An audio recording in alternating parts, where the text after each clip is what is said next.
Hey everyone, it's 12:28, so I'll just wait another minute. And I can see that there's one person.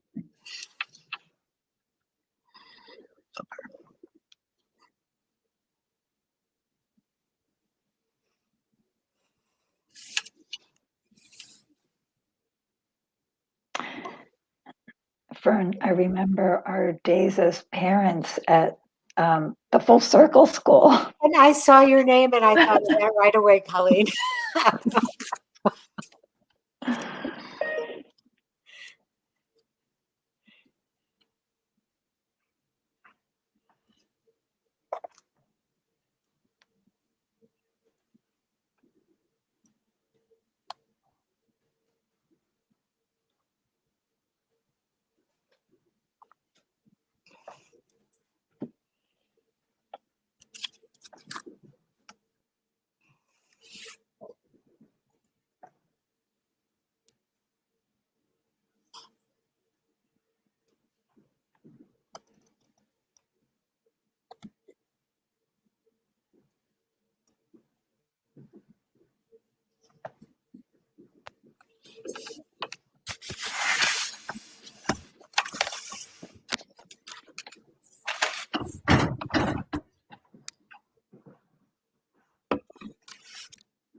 Okay, so it is 12:30. Can you guys all hear me okay? All Yes. right. Welcome. I can't tell you how thankful I am for all of you to take this time out of your day. You all are doing such important work and you're so busy, and I'm honored that you would do this for me and for the students who are watching, for the parents who are watching. It's really important. So this is our first event of our Autism Awareness Acceptance Week for 2021. And our first event here is a panel discussion with colleagues of mine from different colleges, pretty local, up to Vermont a little, out Eastern Mass way a little bit. But when we thought about what we wanted to include this year, we really wanted to include something about what people can expect at the college level in terms of supports. And I really wanted to make sure that I got a range of colleges, and I've done that because we've got, and you guys will talk about this, but we've got some standard 4 years, some private, some community college, some specialty college, all of that. And I'm just really happy to have that representation. At the same time, this is only a very tiny option for our students. So for people watching, just to keep that in mind, this is just 1, 2, 3, 4, 5, 6 different options, but there are so many more. At the same time, this will give you a flavor for how different supports can be in terms of at the high school level versus moving out into the college level. We're under a whole different set, there's a different paradigm of how support works. And that's something I want us to start talking about now. So let me see, I'll just tell you a little bit about who is here, and then I'll turn it over one by one, and you guys can take like 5 minutes and just discuss how support works at your school. And people watching can put comments or questions in the chat, and then Jessica Askew, who is watching, she's behind the scenes here and she's watching the chat, will then pull from that to help us direct the questions. Okay, so on my screen, going across, we have Joy Ferwerda, and she is from Springfield Technical Community College, STIC. And then we have Colin Caffrey from Greenfield Community College, and then Marie Trope from Holyoke Community College, also the Transition to College and Career program. And then Brittany Goodwin from, is it Dean? Yes, Dean, of course. And then Fern Bork from Landmark College, and then Paula Coche from Curry College. So thank you all again. And if that order works for you guys, just go in that order. Okay. So Joy, unless you don't want to be first. No problem. Okay. All right. Well, thank you again, Kathy, for your willingness to host this.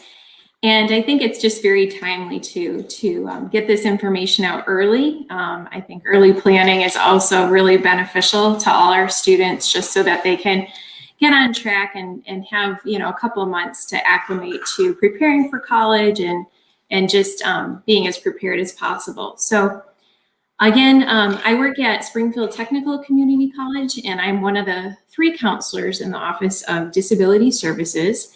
And for students who want to make use of our services, the first step is to provide us with their disability documentation. So that's often their psychoeducational evaluation from high school.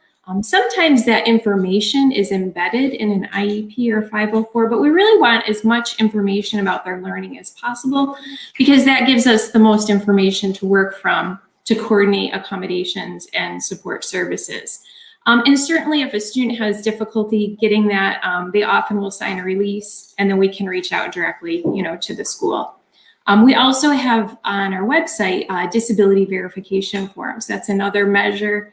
They're forms that students share with their medical provider or therapist to fill out. And that information then, it's pretty streamlined, just so that we know the information to best determine, again, accommodation. So again, the first step is to provide us with documentation, and then we'll review it and then reach out to the student. And these days we're coordinating either via phone, Google Meet, Zoom, and we're eager for the day when that can be in person. But until then, we're doing our best to have those intake appointments, which are a very big piece of the process, where we have the opportunity to talk with the student, what's been helpful to them in the past, how we can support them at STCC. And then we talk about specific, accommodations, maybe some things that they had in high school that we can still offer. And then some things might be a little bit different. They're used to having an IEP or a 504. And when they come to STCC, we use an accommodation plan.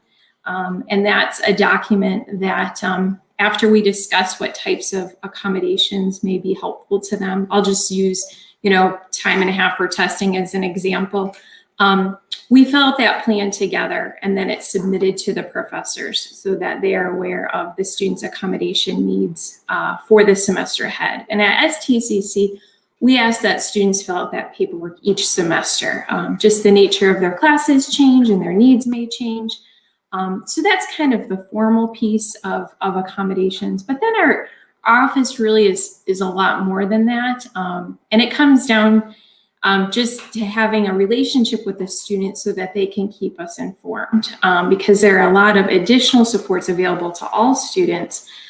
We have a variety of different tutor centers, writing centers. We want students to be connected with their professors. They have office hours. We also have coaching services, academic coaching. We have assistive technology. So really it's really, the student provides the documentation, we meet with them, and then we really encourage ongoing meetings, again, whether it's phone, email, just because the more we can stay connected, I think the better we can keep them in contact with the resources. But we do follow their lead. It's a different environment from high school. And so I really encourage students to meet with me weekly, especially as they're settling in. And then certainly, always available via phone or email, especially these days. But really that's kind of the nutshell version of registering with our office and being connected. And I'm sure as our talk continues, we'll plug in some other details, but that's the gist for now. Thank you, Joy. Yeah, you really covered a lot, and I'm sure a lot of these guys have similar setups. So, you don't feel the need to repeat everything that Joy did, but you could underline certain aspects of it or add different pieces that apply to you. Thank you so much. So hello, I'm Colleen Caffrey. I'm the coordinator of disability services at Greenfield Community College. When Kathy first told me I had 5 minutes to talk, I thought, oh my gosh, how am I going to fill 5 minutes? And then I started writing some notes, so forgive me for referring to them, and just hope I don't go over. So just some general information about GCC. We're one of the smallest community colleges in Massachusetts, with under 2,500 students, maybe even under 2,000 right now, with the enrollment declines due to COVID.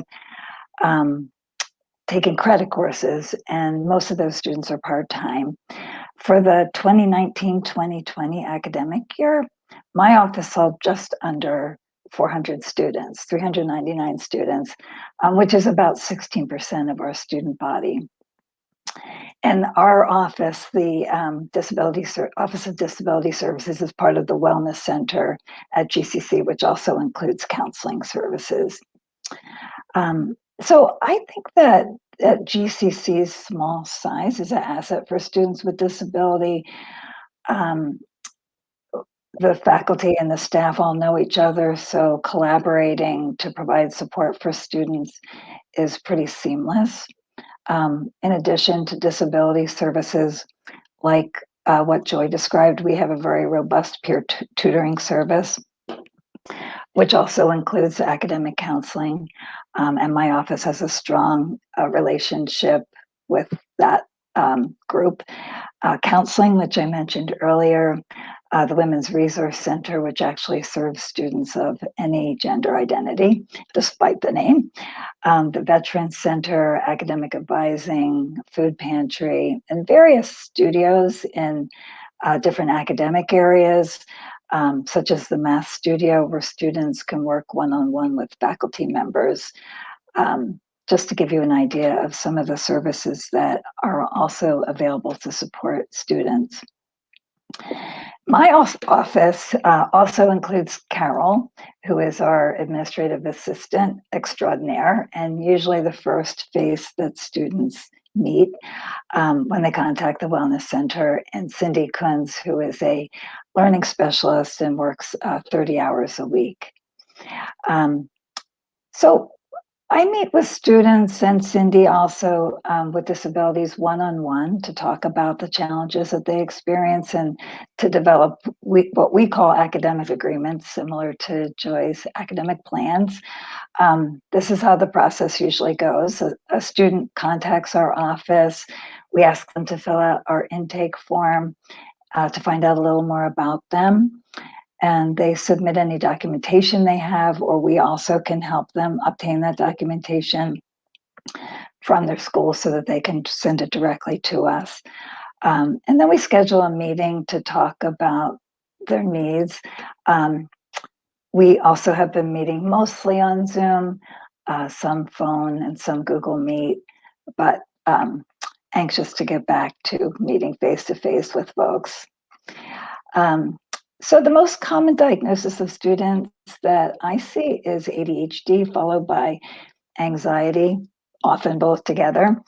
As of last October, we had 22 students who identified as being on the autism spectrum.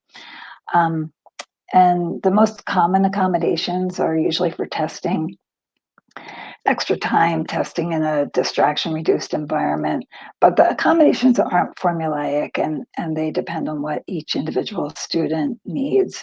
Some accommodations that I've created specifically for students on the spectrum include like having access in class to stress-reducing objects or doing handwork, getting support integrating into working with other students, either in pairs or groups, and taking breaks whenever they need to for like overexposure to sensory stimulations and things like that.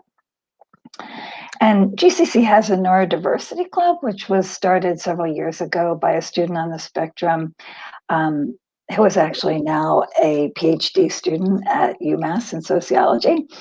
But it's open to anybody who identifies as neurodiverse or not neurotypical. Last fall, the Neurodiversity Club sponsored an event with a panel of students on the autism spectrum. And we typically have an annual event to educate the campus committee about autism, always featuring the voices of our students on the autism spectrum. Thanks for having me. Yeah, thank you, Colleen. That's really exciting stuff.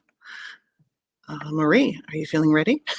Yeah, I am. I love this circle on top of my head. I keep trying to move one way or the other, but you know how the left right is different sometimes on the screen. So I'm just going to leave it there. It's a nice little ornament for It me. looks like one of those hats, those small hats. Yeah, exactly. So I'm coming to you from Holyoke Community College, specifically a program called Transition to College and Careers. And that is a program for adult students.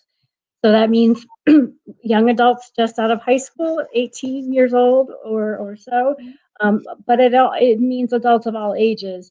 And while our program is not specifically designed for students on the autism spectrum, we find that every year we have a few students who are on the spectrum and do very well with the support in our program.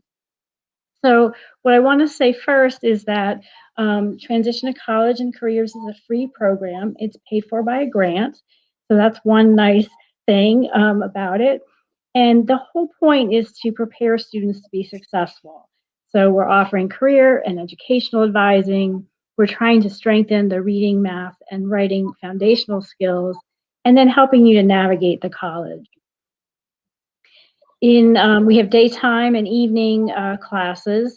And right now, of course, we're fully remote, but in the fall, we plan to be, partly in person, partly hybrid, and also have online courses. So we want to maintain the flexibility that the pandemic has kind of thrust upon us. But we know that many of our students benefit from face-to-face classes, and many other students prefer fully online.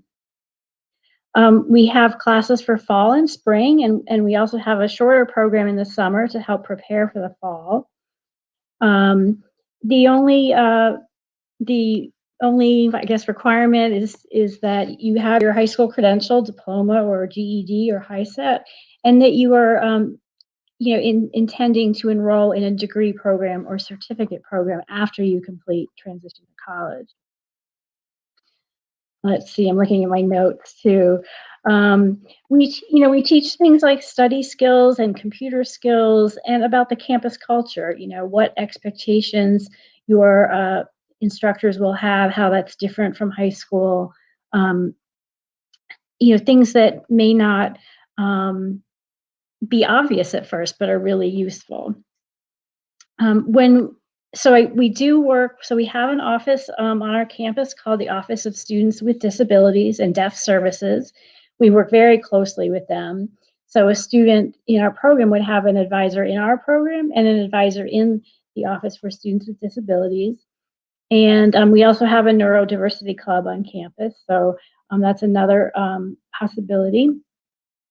And the model of our class is that students are taking non-credit versions of credit college classes, and then we are working toward, if they earn a C- or better, we are working to get them credit for prior learning afterwards. So we have a few departments that have already agreed to that, and we're working on expanding that. But that's how we're doing it, and that way students can really sort of test the waters and feel a little bit like the risk is taken out of it, and you can only gain, because if you don't do well, then there's nothing lost. But if you do well and you make the grade, then you can earn credits for that. So I'll talk a little bit about our intake process.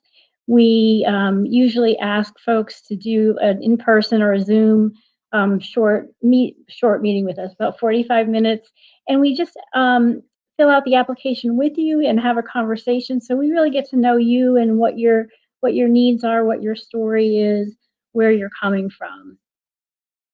Let's see. And then what we do is we have two advisors who help you through the process. Their names are Irving and Krista, and I know Kathy has all that information. So I'm happy to answer any questions that you have at the end, if that's how we're doing that.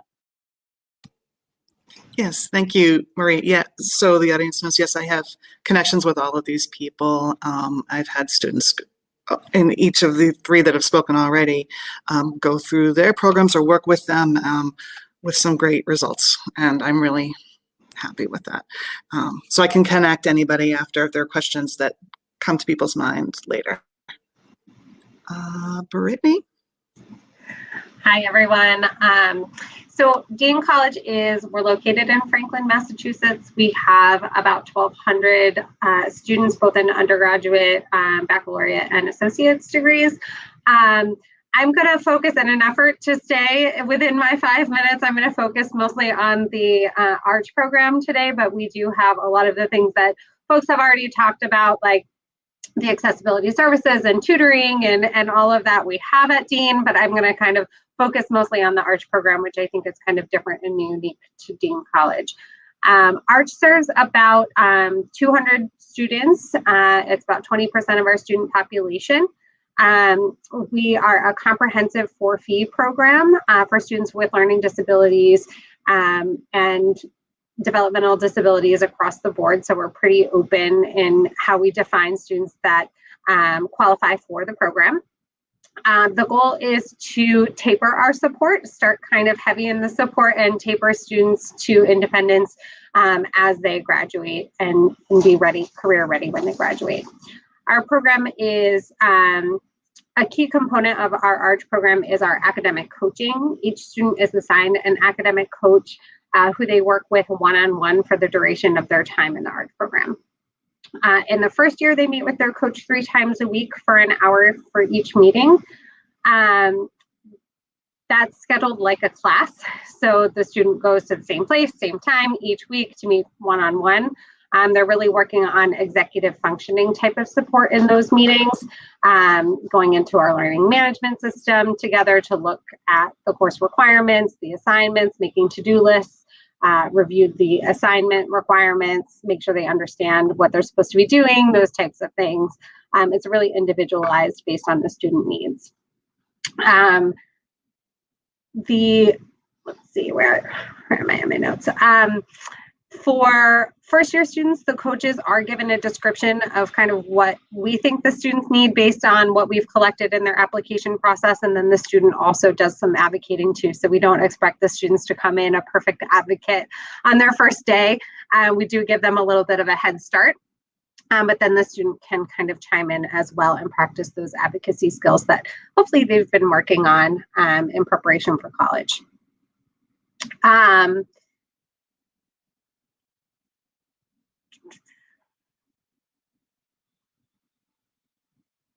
Let's see. For students who may need some support but don't think they need the full ARCH program, academic coaching is available for fee for students who just want kind of an hour or 2 hours a week of academic coaching. That is something that students can opt into without the full ARCH program, or if they kind of graduate out of the ARCH program and want to continue with academic coaching, that is a possibility for them. In addition to academic coaching, each ARCH student has a designated ARCH academic advisor. The Success and Career Advisor for ARCH all have backgrounds in working with students with disabilities. We're located in the Morton Family Learning Center, which gives us access to collaborate quickly and easily with the academic coaches, with the tutors, and with all kind of the general different support people, which is really helpful. We work closely with faculty, families, coaches, athletic coaches as well. We do have quite a few athletes in our program, and campus resources to help students address concerns quickly and come up with plans to move forward successfully. We do have FERPA releases for 100% of our student population in the ARCH program. We don't require it, but that seems to be the way it works out. So we do communicate very frequently with our families. The student is kind of the lead of that communication, but we do understand that families have often been a huge part of the advocacy team for students K-12, and we don't kind of cut them off at the pass when they start in college. And we understand that sometimes having the parents involved is really helpful in terms of moving forward with helping students come up with a success plan. While the ARCH population is fully integrated into the Dean community and the curriculum is not at all modified, we do have some specific ARCH classes that are designed with our population in mind. The ARCH courses are core courses that every student has to take, but specific arch sections are created in areas that tend to be more difficult for students with learning disabilities.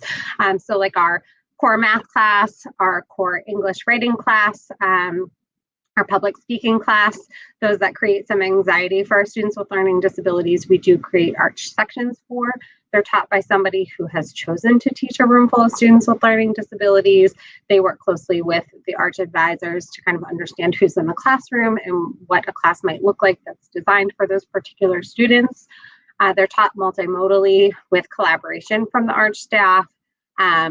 Those instructors are ready to pivot quickly when something maybe isn't working in their class, and they work quickly to kind of come up with a new plan. Things like when they went online this past year, and a lot of our instructors were putting together discussion boards, realizing that maybe was too much writing in conjunction with the writing assignments that they already had planned. Pivoting quickly and allowing students to put things up in video format or in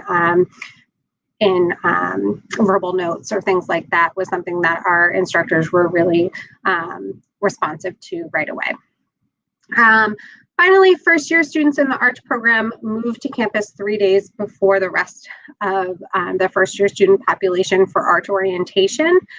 During this time, they participate in programming designed to familiarize them with the physical campus resources, each other, the ARCH staff.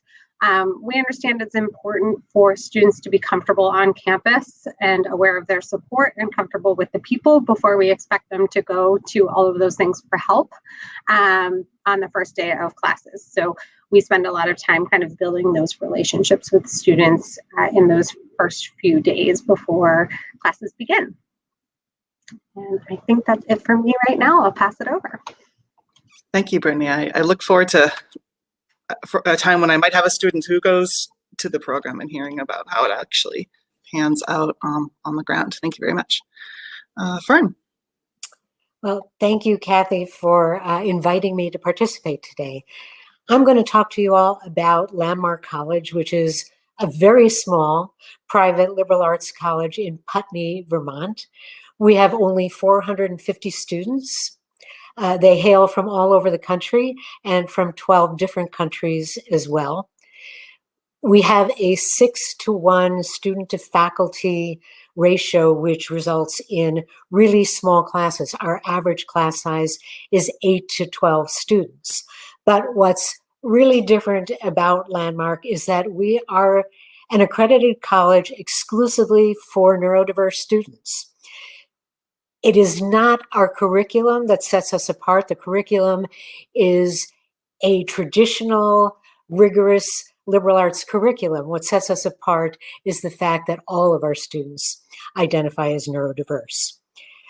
Landmark is built on the belief that neurodiversity is a strength, that new ideas, insights, ways of viewing the world, new ways of viewing the world come from diverse minds.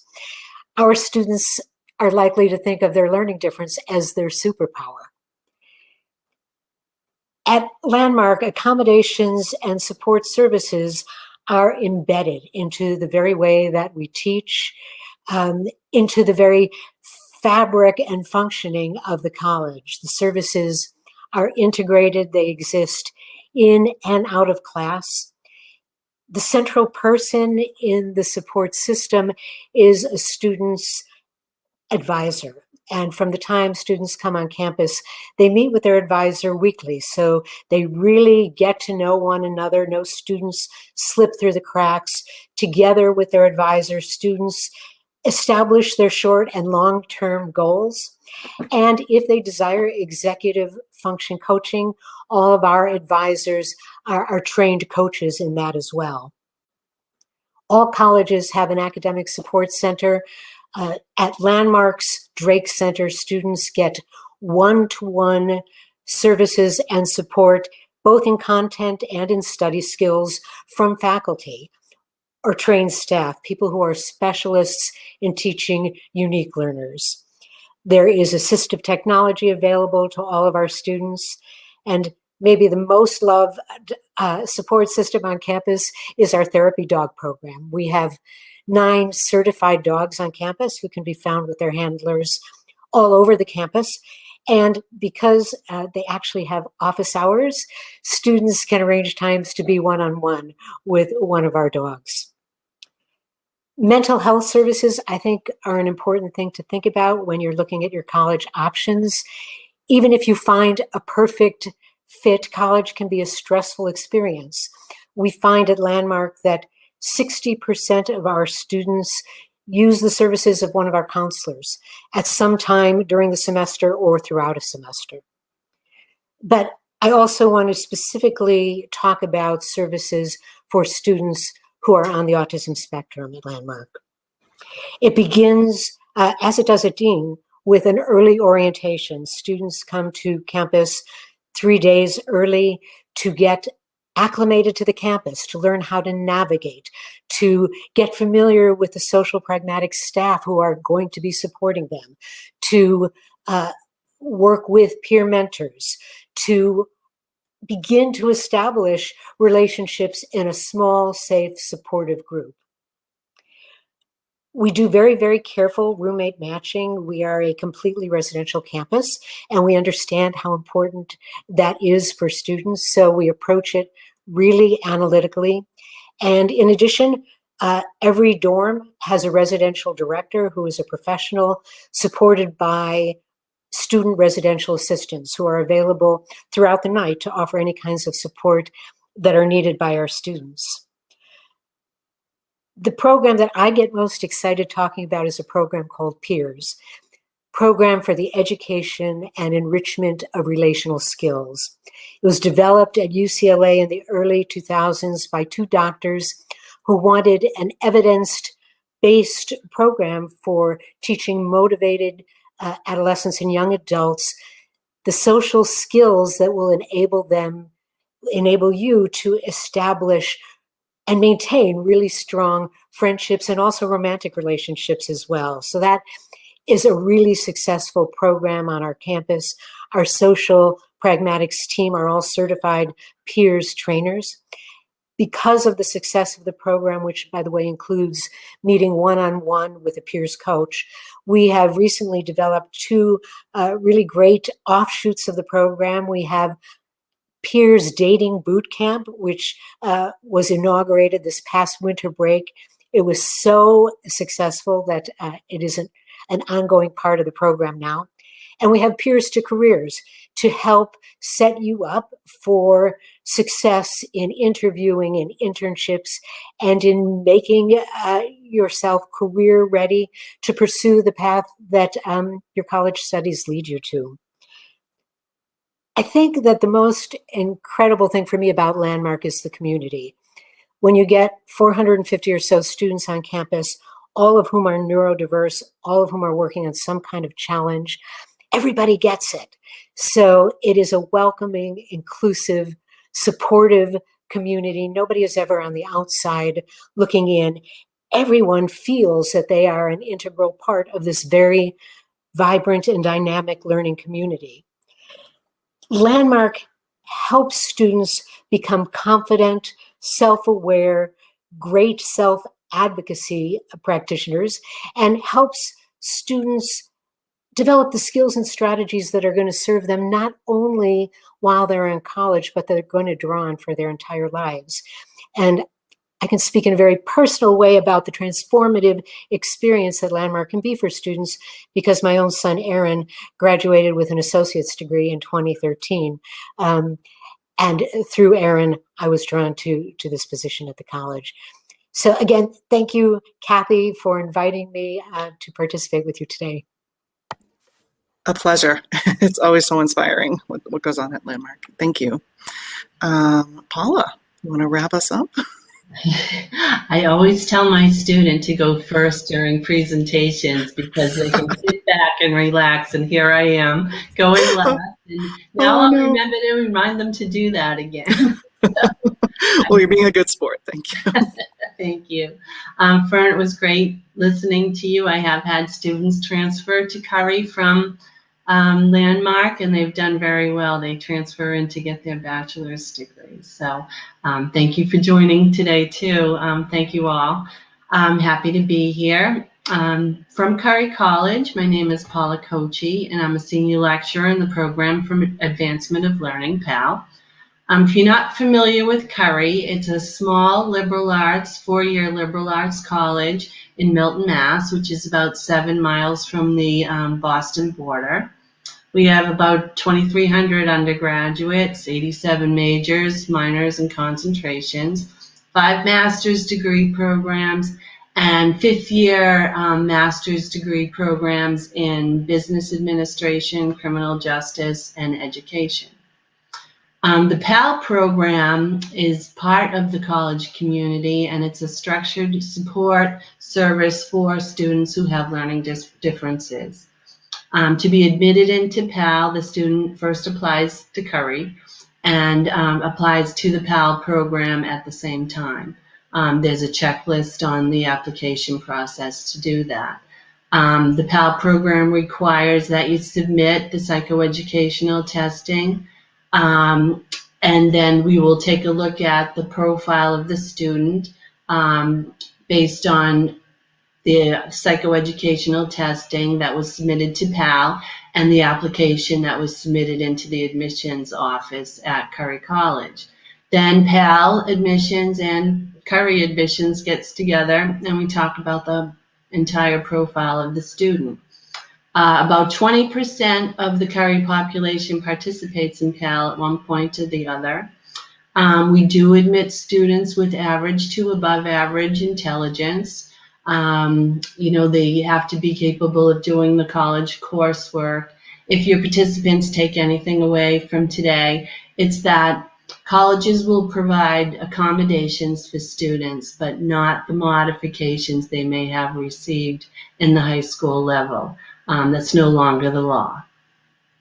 So the PAL program is structured and supportive in that once the student is admitted into the PAL program and into Curry, they are matched up with a PAL professor who meets with that student at least twice a week, and the student remains with the same PAL professor throughout their experience in the PAL program.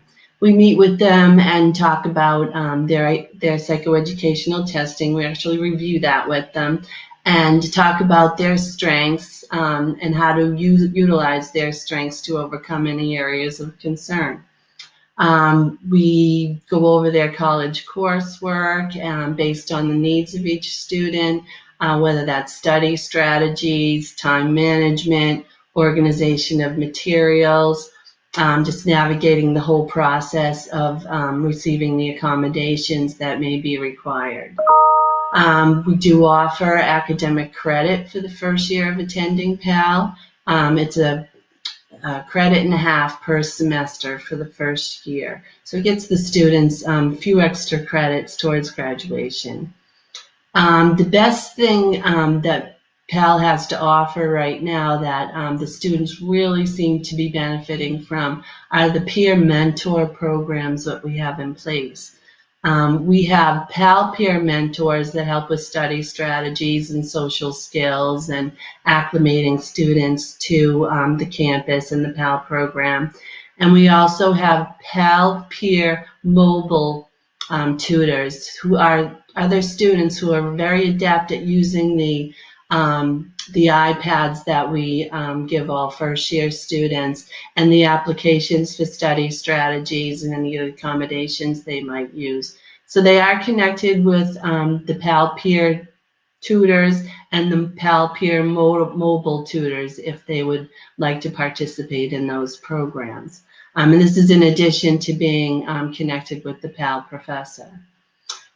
Before the student arrives at PAL, they are offered a summer transition program, which is called the Summer PAL program.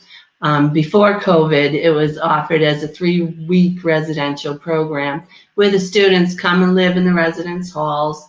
They take mini courses. They work with PAL professors. They meet, of course, other students who will be attending in the fall. So it's a great transition in that they learn the campus. They learn to navigate things like the student center and the cafeteria and the residence halls. They meet with PAL professors. They become familiar with some of the academic professors on campus. They learn their way around campus. And they meet a very cohesive group of other PAL students. So it takes the social anxiety out of arriving in the fall, and all the students have to do is concentrate on the courses that they'll be taking in the fall once they do arrive. So if you are thinking about applying to PAL and to Curry, that is a program that I would highly recommend.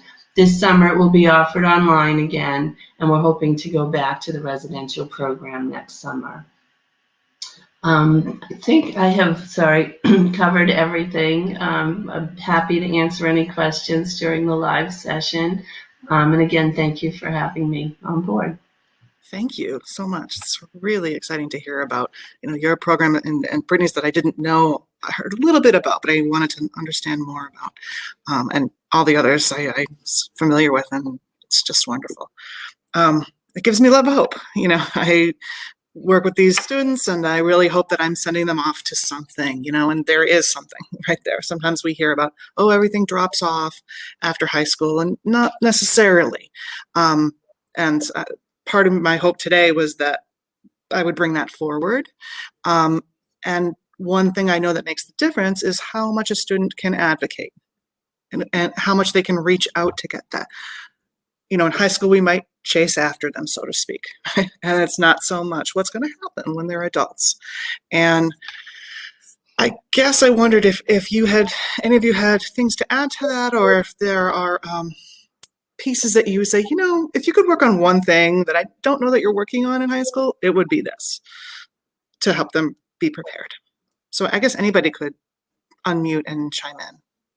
Well, I'll start with the short one, and that is simply we tell all of our students it's really important to learn how to ask for help. And you'd be surprised, and even adults who are in their 30s or 40s, I had one student say to me recently, I thought because I'm an adult, I thought that I was supposed to know how to do all these things already. I didn't know that it was okay to ask for help. And that's the one thing. If you can ask for help, you're halfway there, because there's plenty of resources on campus. But unless you tell someone that you're struggling, we won't always know. Sometimes we can see it and sometimes it's not visible. So you're being aware of that and telling us and taking that step is the most important piece. Appreciate that. When you become an adult, it just doesn't happen to you that you have all the knowledge of how to do things. And I think sometimes we put it out there as if it is. So I appreciate that. I'd like to add that if a student can practice at the high school level describing his or her learning difference and why they require the accommodations they do, that's very helpful in talking to professors at the post-secondary level. Yes. Thank you. I appreciate that. We would probably all agree that any self-advocacy skills that you learn while you are in high school are to your benefit. I don't know what standard practices are at the school, Kathy, but I always recommend that students learn to lead their own planned meetings, so that they can do what Paul's talking about, articulate their learning difference, because they are going to need the confidence to be able to talk about it and ask for help when they get to college. I also want to add something about expectations. At Landmark, our logo involves a very curved path. Students should not expect that from high school to college and to graduation is a straight line, that it's a clear path. It weaves in and out as you learn. And I think if you approach it with that expectation, it will benefit you to understand that there will be certain challenges that you will have to meet along the road. I really appreciate that. I just recently talked to a student who was so surprised to hear that there were older adults who attend college, and it opened up so much hope for them. I don't have to just follow this linear, because that's what they've known, to follow the linear path. That it doesn't have to go that way. It's really important to point out. Thank you. Paula alluded a little bit when she was talking about Curry as well, about moving away from modifications. I think a lot of students think like, I'm going to go to college and everything's going to change in terms of how I have my accommodations and my modifications. And also the work is going to be a little bit harder. And if you could not do both of those things at once, that would be great. So if you could move away from your modifications and start getting comfortable with assistive technology and things like that, and then move to some of the more rigorous work, it would be helpful to do those things separately. Makes so much sense. Yeah. Thank you. I think to add to what Marie said about it being important for students to ask for help, I think often students who have had an IEP or a 504 plan in high school sometimes feel some reluctance to contact the support services, particularly an office called Disability Services just may feel stigmatizing to them. And I just want to assure students and their families that it's really a different environment in college. There's no concerns about bullying and labeling. Most other students don't know if students have accommodations or not. And if they do know, they really don't care. Thank you. Important. Yeah, I guess I don't have too much more to add because I think so much of it, relies on how to ask for help and communication. And I think in recent years, more of those kind of executive functioning coaching strategies. I think just learning that students sometimes are afraid to ask, or as it was alluded to, they don't like being the kid on the IEP and asking for help. But if you remind them, many of the campus resources are available to support everyone. And sometimes just bridging it, like these days our tutor services are remote too. And students will know they exist, but I think there's that apprehension of reaching out. So it's like, okay, I'm just going to introduce you to them via email, and then you can take it from there, your comfort level, still trying to give them some authority over it. If they give me the go ahead, then like, let's open this door kind of virtually, because again, gone are the days, at least for now, where I can just walk down the hall where there's that comfort of like a face-to-face meeting, and then they kind of feel like, okay, I know where I should go.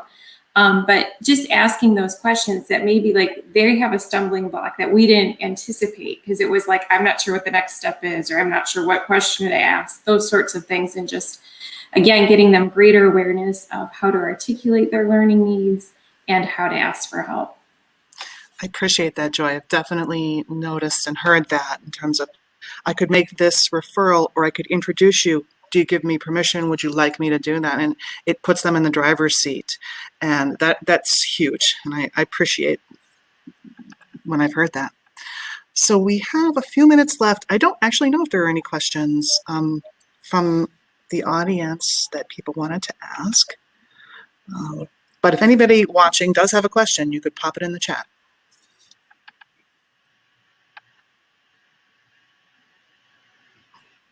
You've been so comprehensive. People just get it. I see a comment that says students helping students is so important. Not only does it give confidence to the student who's helping out, but it gives confidence to the student who's asking for help. Some of the students who come in as mentees become mentors after a while, and they learn how to navigate that leadership role. So it's been great. Absolutely. Just pausing, giving some wait time.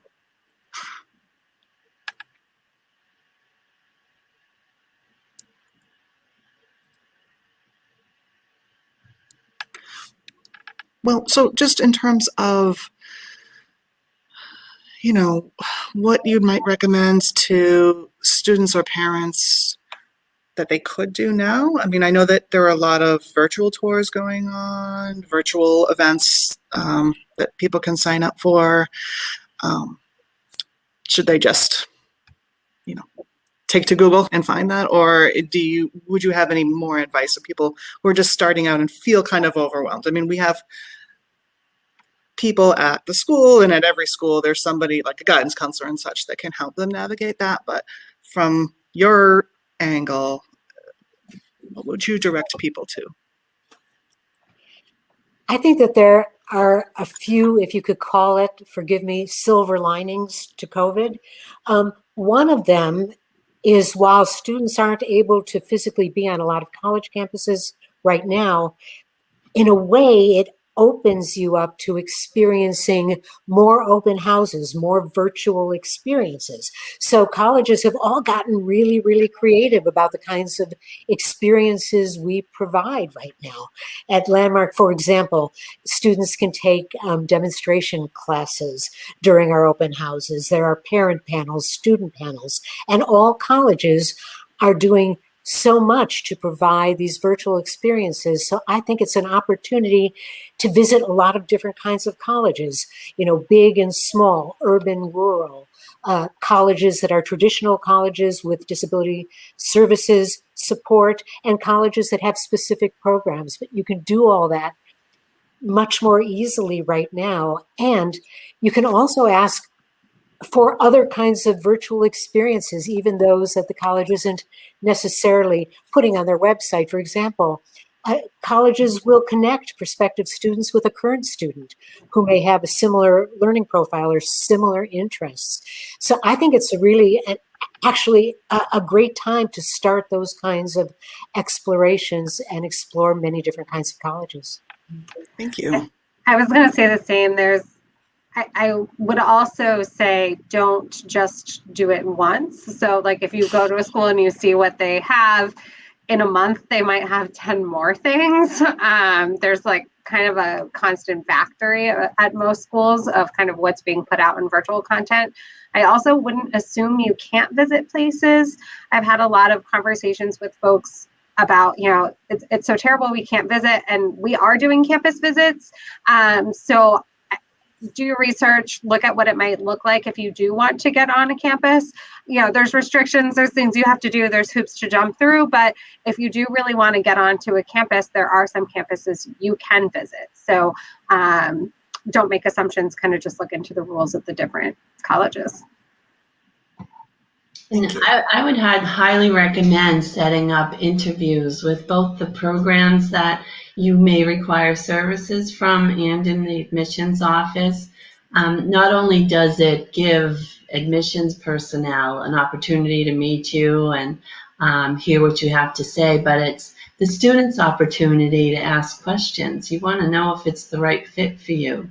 So it's definitely an opportunity to shine and to learn more about any of these schools that you might want to attend.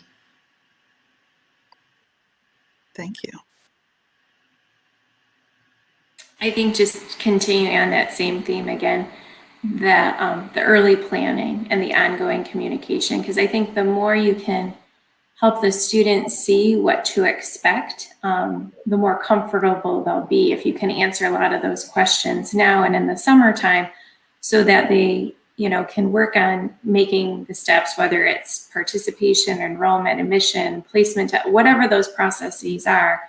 Because then there's a level of comfort. Because I think sometimes a lot of anxiety is built up because they don't know and they're trying to make decisions and they're feeling pressure. So, you know, I love that it's only April, you know, and we're having this conversation. So there's still time to coordinate those meetings and have questions answered, because it's incredibly overwhelming. I mean, I think sometimes I have to do like a little overview and I'm like, this is my daily life. But when I have to sit in on a presentation for someone else, it's like, that's a whole lot of information, you know, for another department. So just the opportunity to come back and ask questions and make sure the student's really comfortable with the next step, so that they can, you know, develop those relationships with the different departments, you know, as they move forward, so they know, hey, this is a really good fit for me and I feel like I have an ally with this person and they're going to walk me through the process.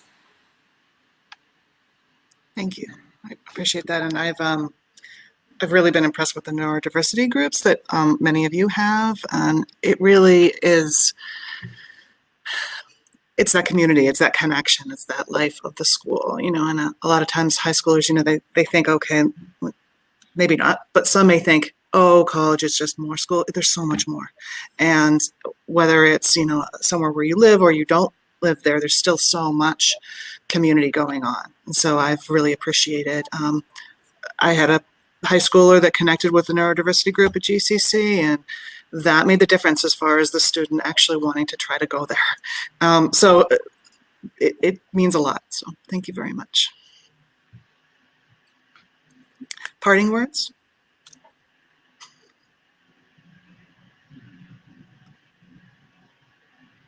Well, I'll jump in.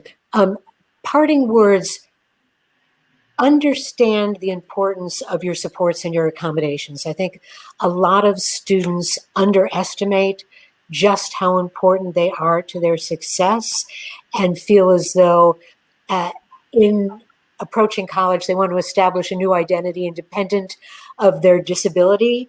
I would encourage you to set your foundation for success by recognizing that college is going to be more rigorous, not just on an academic level, but on an executive functioning level. It's more rigorous in every way.